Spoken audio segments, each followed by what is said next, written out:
Hey guys, Chase here from Wolverine Ops Airsoft. Today I'm gonna go over my medical bag that I use for whether that's hiking, keeping it in my car when I'm driving around, just in case I need it. If there's an accident, if I'm going out somewhere where I think that I might need medical stuff. Besides my little medical bag that I keep in my car right now, which I'll display a picture right on the screen. Um, so this is basically, I can use it for my PJ kit, and I keep it in my car. So as you see up, this is my basically the back side of the backpack, or this is the front, I guess you could say, but the back, this would be on my back. Um, Here's this side. Here's the actual front of the backpack, where it's going to rest on my back. Here is the side of the backpack. Yes, I do have a little extra bag off to the side, I'll explain later. And then we're back at the front. Let me make sure I'm still in focus. Alright, so basically if you're looking at the front, you got a couple things. You have this black bag, which I'll get into later. You have two cat tourniquets that are rubber banded on, so you can easily just rip it off. It's kind of what the special forces guys do. It's a little bit easier to rip off instead of going into a pouch to find a tourniquet. I also have a pair of shears right here. No, these shears aren't just for looks. I've actually used a real pair of shears on a patient before. It was actually pretty cool, cutting their pant legs off and everything. So their real purpose is cutting clothes off. They're not the best at cutting other things. So I guess I'll get right into the backpack right now. So I've broken up the backpack in a couple different ways, and then kind of by different structures. So I guess I'll start off with the top right here. And so as you can see right here in the top of the bag, this is my first little compartment. This is my non-essentials. So this is going to be my tape. So basically I'll just kind of show everything I have in there. So I have tape up in here. I have the Johnson's just regular medical tape. Some God dang, I just forgot the name of this. The Co-Band, and then another roll of little bit thinner tape. I have some alcohol pads right here, kind of wash your hands off. I have an alcohol prep pad. I have a pen light for pupils. Even you really don't need one. You can use the sun, but it's more for nighttime. I have a piece of Velcro in here. I'll get into that later, why I have Velcro. And then I have some quick rip sticks for squenchers. Basically, they can replenish electrolytes if you're dehydrated. They do not contain any sugar, so I should find something with sugar so I can better suit my patient's needs. So I will go on to the next side now. Alright, so my next little kind of setup on the backpack is going to be for my blood loss, any cuts, scrapes. This is my gunshot wounds. You fall, you scrape the heck out of your arms, your legs. This is my blood stop pouch right here, or part in my bag. So if you pop that open, you're going to see a whole bunch of assorted different things. You're going to have a whole bunch of, so I'll start out with the front. Down lower, I have a SWAT tourniquet. I love these. These are better than the cat tourniquets, I think. You can keep these more sanitary. I've yet to use one of these ones in the field. I've used a cat tourniquet in the field when we used to carry those for our patients. But even just training on these, I've been liking the SWAT tourniquets a lot better. They're just a lot quicker to use, a lot cleaner. Here we got some gauze sponges. You got some basically your field or your sterile towels right here to absorb a lot of blood. Back here I've got a halo seal for gunshot wounds. I've used one of these in the field. It's actually the halo ones work the best. We had another no-name off-brand of the halo of the occlusive seals, and they just didn't work as well. So I've got my occlusive seals in here for a sucking chest wound, or someone's got a pneumothorax from a sucking chest wound or anything like that. I have some cling right here. You can use cling for almost anything. I have my 4x4s.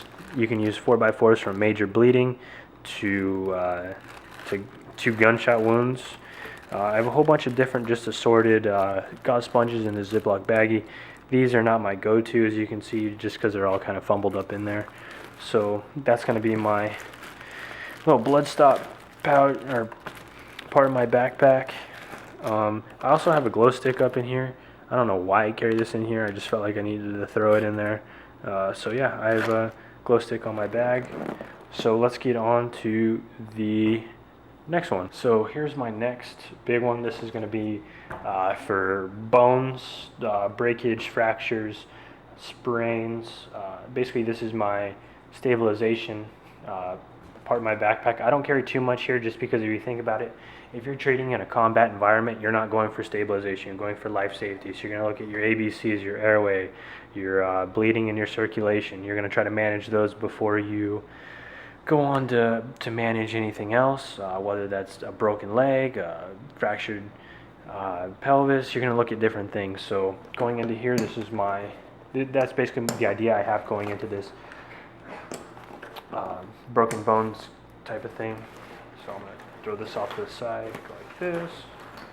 Yes, this black bag did come off when I unstrapped that. I'll get to this later. So I'll throw this off to the side. Let me get you guys back in frame here. So I'll flip it to this side. So getting up into the backpack, I'll zoom in.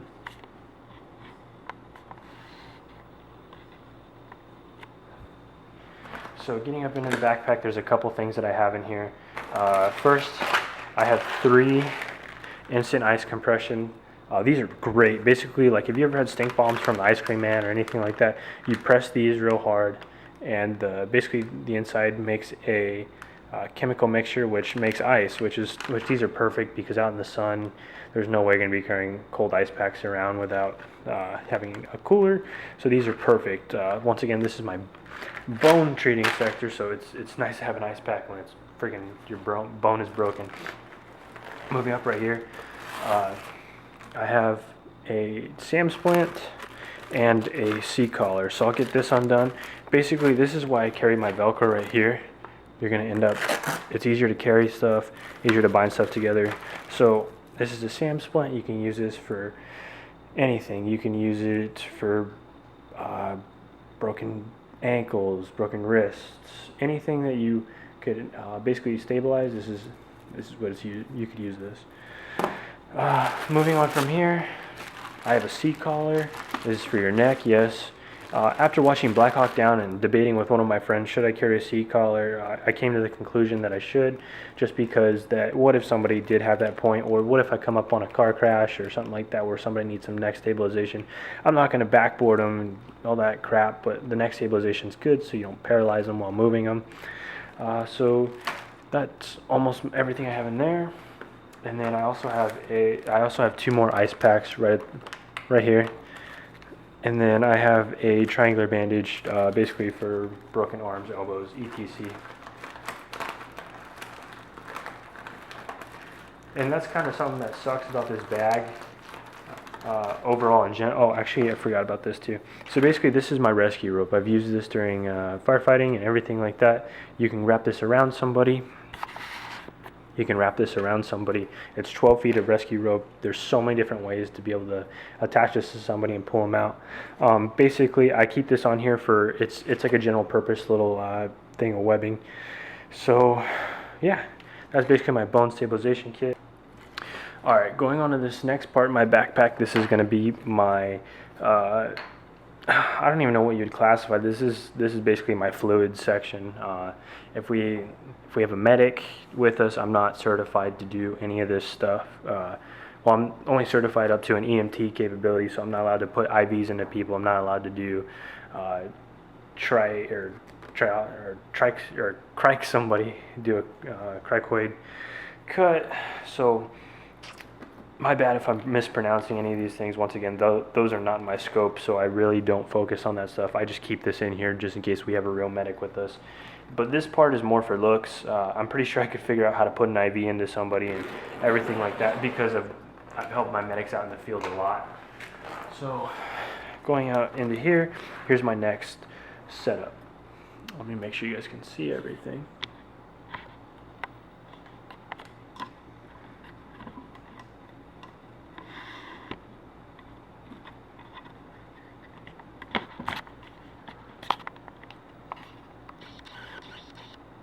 So this is my next setup for the last part of my bag.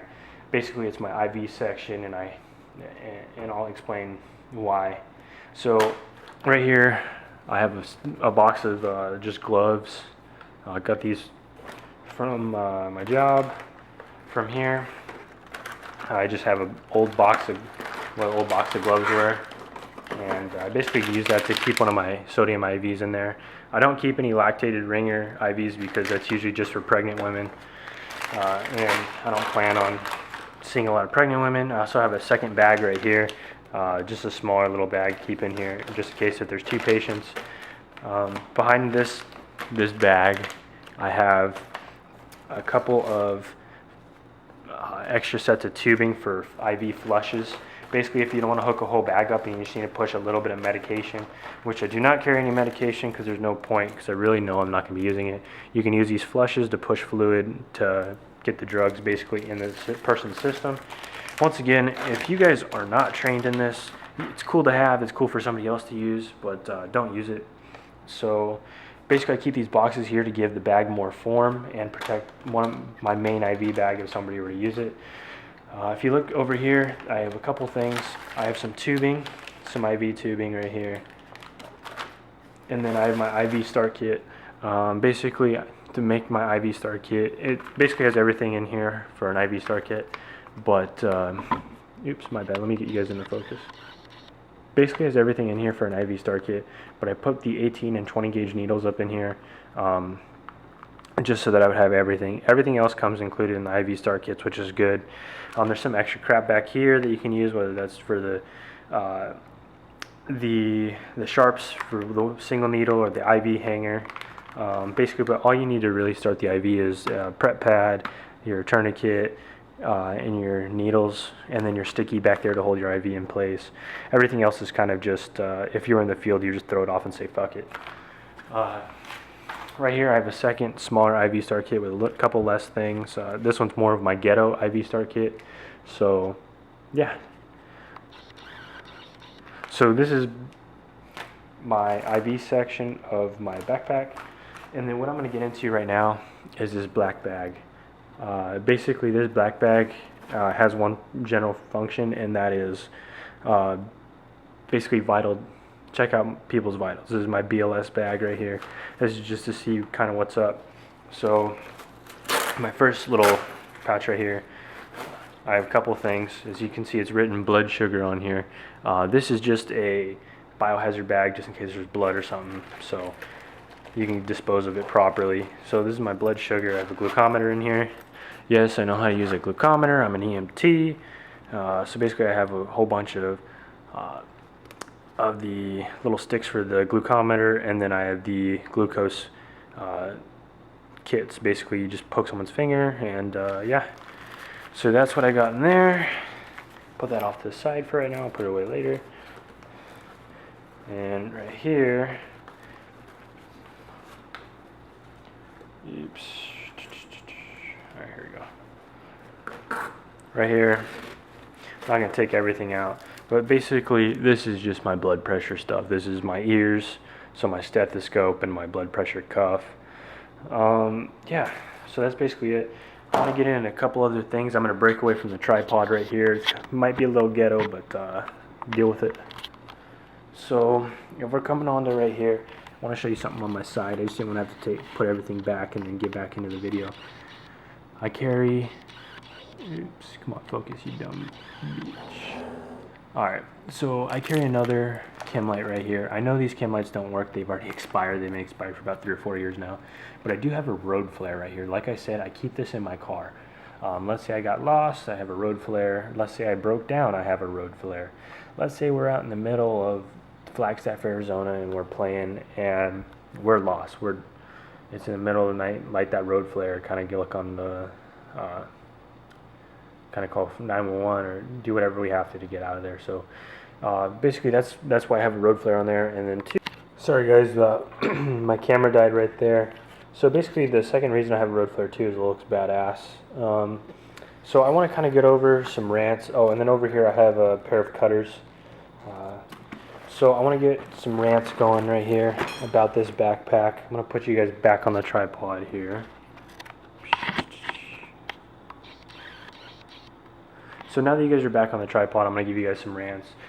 Basically, there's a couple things I want to talk about. I want to talk about the bag itself, and then I want to talk about some things that I'm not carrying. I'm going to go into what I'm not carrying first. As you can see, I'm not carrying any airway interventions. I'm not carrying any oropharyngeal airways or nasopharyngeal airways, so your NPAs, your OPAs. The reason I'm thinking of that is the NPAs to me are useless unless you really have a patient who can take one, because for an NPA you have to have you usually try an OPA first. Basically, you'd use an OPA if there's no gag reflex, but so the OPA is kind of the way you want to go. So if there's no gag reflex, you want to go for an NPA just because it might slide in a little bit easier, might be a little bit better for your patient if there is a gag reflex. But something that contraindicates the NPA is that you can't use it when your patient has a head injury, because you don't know if the back of their brain is fucked up and their skull's pushed in, that if you slide that NPA in, you're poking their brain because you can't see where you're going, unlike the OPA, which goes in your mouth and you're able to kind of visualize that. Two, I don't have a BVM, bag valve mask to pump air into somebody. Once again, if they're fucking not breathing on themselves, this is basically to treat life-threatening stuff. If they're not breathing, they're dead as fuck already. I can't do anything with this bag. I'm calling 911, or let's say I was in a gunfight. They're fucking gone, because by the time a helicopter gets there, they're just dead. So yeah, going on with that too. I might think of some other stuff while I'm talking about the bag, but the bag itself freaking sucks for medical stuff. I'm cheap, so this is a $40 backpack. I've seen, and I've had this for about 2 years now. I used to use it for just carrying all my airsoft stuff around, but now I use it for my medical equipment, which I like a little bit better. But I've seen this bag advertised for medical gear. Do not get it for medical if that's your only purpose. I mean, I'm using it right now myself, but the pouches don't open up wide enough. There's not enough space. You feel like you're stretching the bag out 3 or 4 feet. I would go with one of those more square backpacks with you're able to visualize. Basically, you have that clear plastic. Visualize what you have, and without being able to take everything out. This works good for my purpose, being able to put it on the back of my plate carrier since it's flat. You're able to put a hydro in there, which is cool. So it's multifunction, which is a nice backpack. But once again, I just don't think there's enough room for medical supplies like you see. I feel like I'm carrying a lot right here, but I'm not. I'm barely carrying anything. I'm basically have BLS up in the front, so my basic life support, and then the back is all ALS. So this is basically paramedics can use everything in this back section, and EMTs can use everything in the front. And then two, I didn't have enough room to put any of my blood pressure stuff or anything like that. So I know I'm carrying some things that you might think are useless. If you guys could comment down below and let me know your thoughts on what I should get, what I should remove, just thoughts here and there. I feel like I set my backpack pretty well up. I feel like I set it up like a jump kit, like I use when I'm an EMT. I just didn't have as much room, and I don't have as many of the resources that I would like to put into there. So if you guys could leave a comment down below. And then also, airsoft footage is coming your way. I might be posting some stuff from Fightertown this weekend if there's enough daylight at the night game. So if you guys could, leave a comment, leave a like, and subscribe. This is Chase from Wolverine Ops Airsoft, and I am out.